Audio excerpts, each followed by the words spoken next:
Welcome back, viewers. Thanksgiving is around the corner. It's an exciting and a thankful time. Well, once I heard there's nothing more important or urgent in life than the act of saying thank you.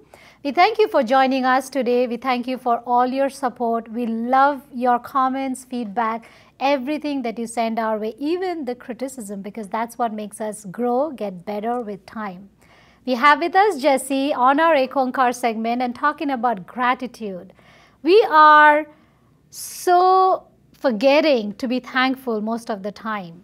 We are caught up with our life. We want to discuss that today. What are your views on that? You know, what is ironic is that even a day like Thanksgiving becomes stressful because we start worrying about the guests that are coming, the things we have to do. Is the house clean or not? Exactly. And the china has to be just perfect.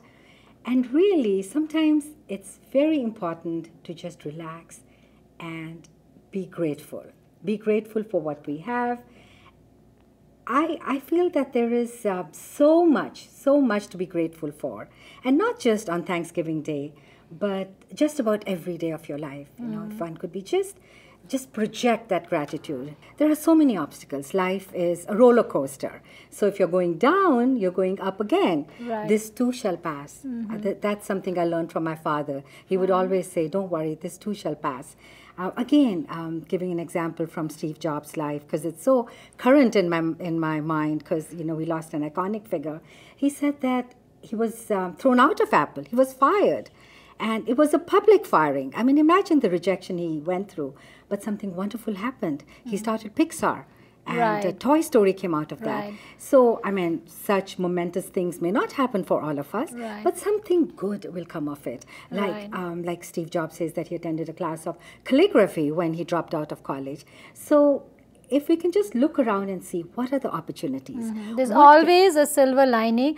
And I think we go through phases in life. And I have realized, you know, over all these years that there have been phases when I was very restless. I always wanted to do more and more and more. And then there was a phase when I realized that whatever I have is best and I should just focus on what I have instead of just trying to get more and more and more. Like, you have so many clothes in your closet. You still go and buy more. Do you really need that? You don't. And if you can't buy that, don't be sad. And all that it creates is more clutter. Right. And you know, clutter around you really is an antidote to harmony. When your surroundings are messy, when there's clutter in your life, when there's clutter in your head, when there's clutter in your emotions, you can't be. And the ultimate happiness does not depend on what you really have around you. It's what you feel. What's inside. What's inside you. Your sense of contentment. Right. Your gratitude. Exactly. Yeah. When you go buy something and have fun. Fun and happiness are two opposite things. Fun is very temporary. It actually clouds you from being happy, because if you have fun at a given point in time, you're not going to have fun at a later point of time.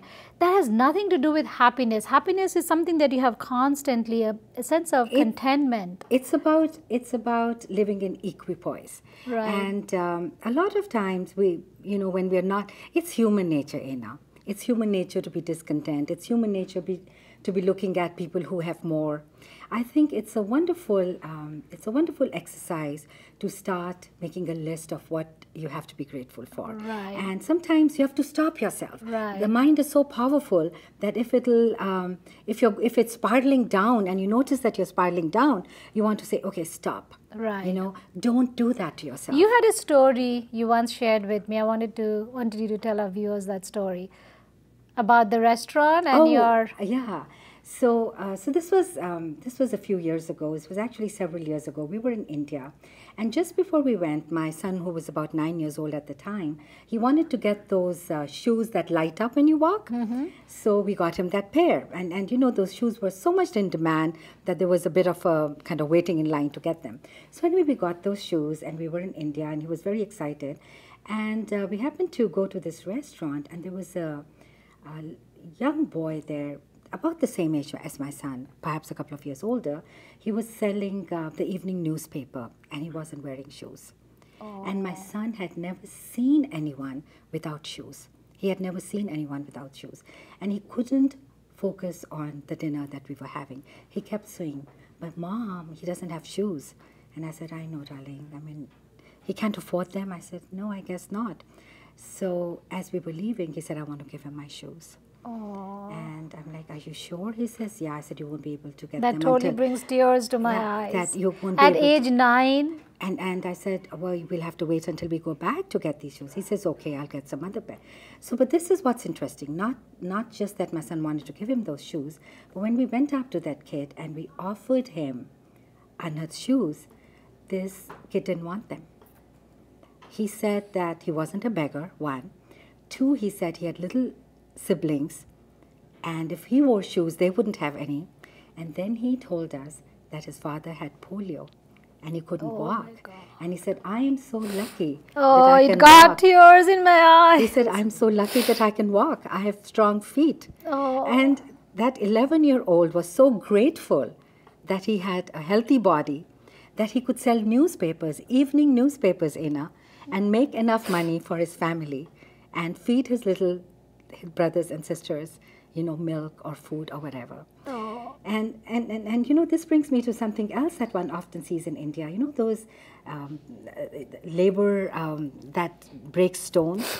You see them at the end of the evening, and they're eating their sukhi roti and achar, and they're singing. I know, it They're completely... joyous. They're joyous. Yeah. And they're grateful for that rest that they get at the end of the day. They're grateful for that sukhi roti that they're getting. And there is joy. So yes, money can buy a lot of things. It can make things comfortable for you. But a sense of gratitude, a sense of being for what you one have. for what Imagine you the have. difference in the life of that child selling newspaper without shoes to make a living for his father.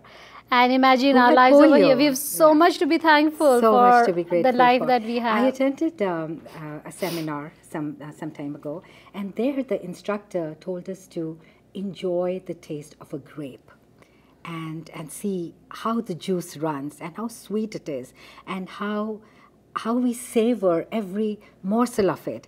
We have to approach life with a freshness, with a Right. sense of wonder. Open an orange. I mean, look at the packaging. Look how beautiful it is. My brother used to tell me, look at these veins. Look how beautifully it is packaged. So there is wonder all around us. I know. Everything Just with- explore that and be happy with what you with have. a freshness. I Look at know. life with a freshness, with wonder.